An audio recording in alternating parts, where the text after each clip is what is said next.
Yes. Well, you mentioned that you have the leaders, the concierge service individuals coming up. And I was wondering what other things might be on the horizon that you can tell us about. Well, we are going through our strategic planning process this year for the next 5 years. The most recent thing we did is this Innovation Works program. We don't change our strategic plan sort of nilly-willy. We set it for 5 years, and then we change our tactics depending on the you know, the changing of the world. But we try to really stick to our knitting in terms of what our work is, and get involved in key strategic areas in addition to what we do. One of the things that we're heavily involved in that you may or may not have read in the newspaper is trying to attract a low-cost airline to the area.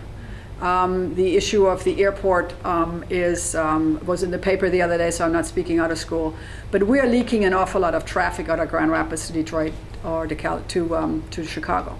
That means, you know, every day 500 people out of Kent County or West Michigan are driving either to Detroit or driving to Chicago to catch a plane, which means that the less flyers, because after 9/11, the big airlines started giving us either smaller planes, which reduced our capacity, or pulled flights altogether because people stopped flying.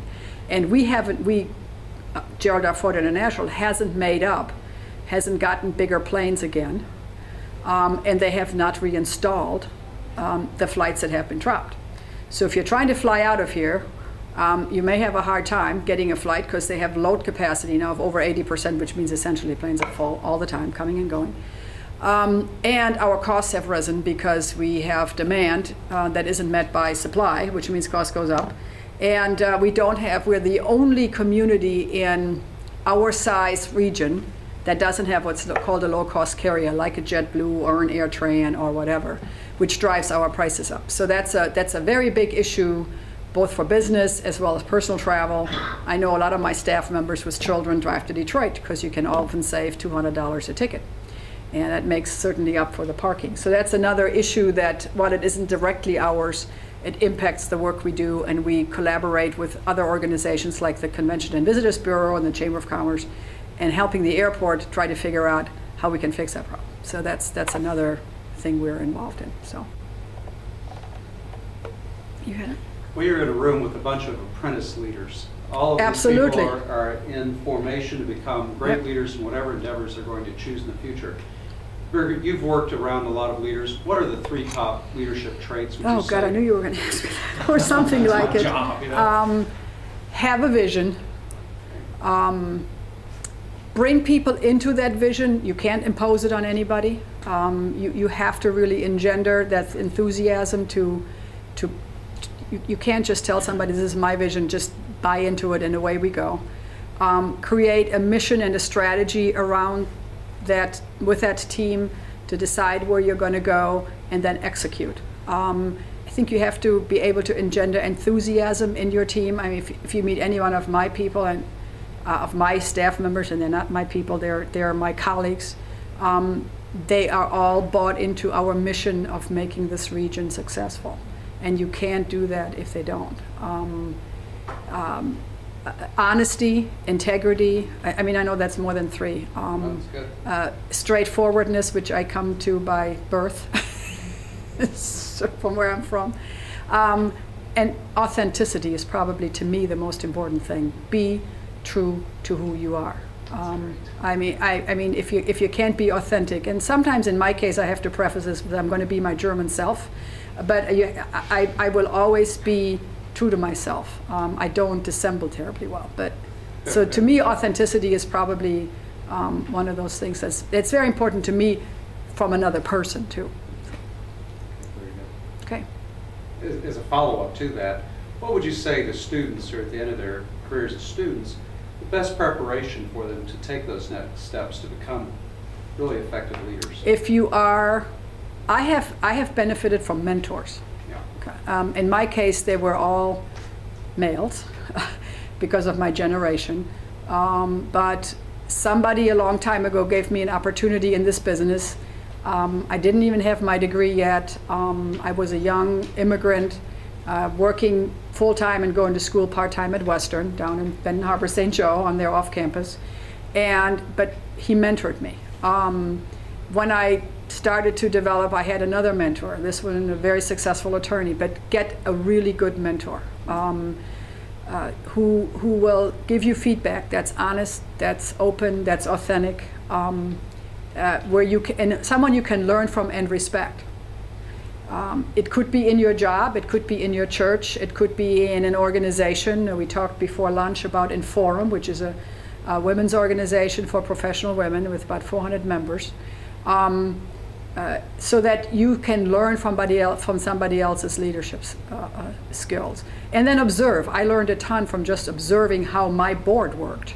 When I took this job, my first board chair was Jay Van Andel, and after that, people like Pat Quinn from Spartan Foods and John Kennedy and David Van Andel and others, observing how a good leader functions, how they treat their staff, how they run a meeting. You know, it's a lot of you know, you never stop learning.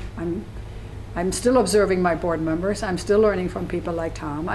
That's just, you never stop. But get good mentors, and it won't be the same one. And if you're in a small organization like I was, I've always basically worked for small organizations, except when I worked at Prince for a while. Learned a lot from just the way he ran his business and his philosophy.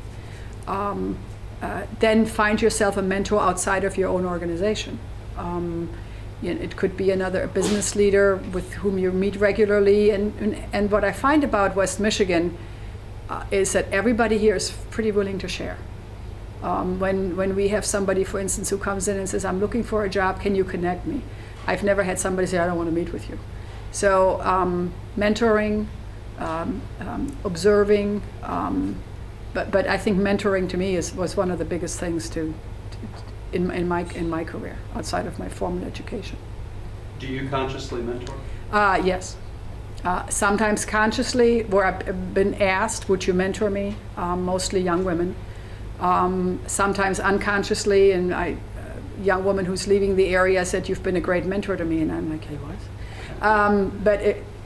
To the earlier point, she was doing it. I served on her board, and she's moving on to a much bigger job, and it was just an observation mentoring. Or we would have lunch occasionally, and she'd ask me for input on how would you handle this. And I still go out and say, how would you handle this? So I still have mentors.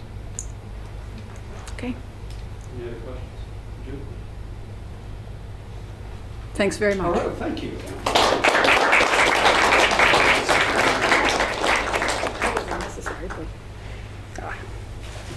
Well, I have long thought that this lady ought to run for governor. She makes more sense to me than just about anybody in Lansing has. Do not repeat that. I'm not taking the assignment. No, thank you very much. Among private company, I certainly don't hesitate to say that. Birgit, thank you so much for all of your insights, your keen experience that you're able to share with us. And as a token of our appreciation from Grand Valley State University's Hauenstein Center for Presidential Study, I'd like to give you a mug. Ralph loves this mug, so you're going to be drinking from a mug that he has approved. And furthermore, it has the mints in it that he created, the Andes mints. So you can enjoy the mints from Ralph Hauenstein. Thank you very much. Book of presidential goes anecdotes. with my GVSU sweater. Good. And we will welcome you back anytime. I really had a great time. Thank you very much. It was one of the finest conversations I've had before lunch in a long time. Well, thank you very much. We are hereby adjourned. Thank you very much. I enjoyed it. Some good things to say.